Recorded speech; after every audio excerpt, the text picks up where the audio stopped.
যতক্ষণ পর্যন্ত সামিরা গ্রেফতার না হচ্ছে এই কলঙ্কিত নারীকে আমরা দেখতে চাই না বাংলার মাটিতে।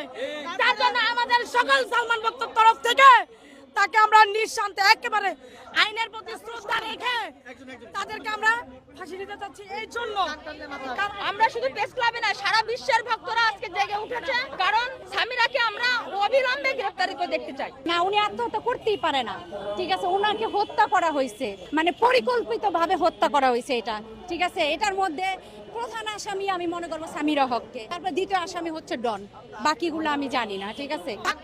কারণ একটা কান যদি ধরি সমস্ত কানের মানুষ চলে আসবে। এই সামিরাকে যদি আমরা ধরি বাংলার মাটিতে প্রত্যেকটা খুলি বের হয়ে আসবে, এমনিতেই চলে আসবে। আমাদের আইনকে মুখ বন্ধ করে রেখে সামিরার মতন মানুষ, একটা নষ্ট নারী, সে নষ্ট নারী, নষ্ট মেয়ে সে।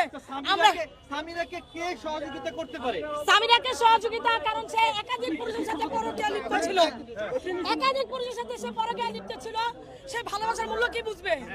হ্যাঁ, আজিজ মোহাম্মদ ভাই, ডন, ওর মা লুসি হক, ওর বাবা, এখন বর্তমানে সালমানের যে বন্ধু মুস্তাক এর মধ্যে বিশ্বাসঘাতকতা করেছে।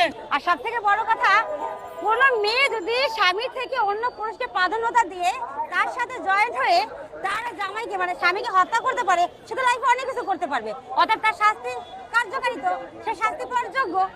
আর তার সাথে ডন ভাই তো আছে।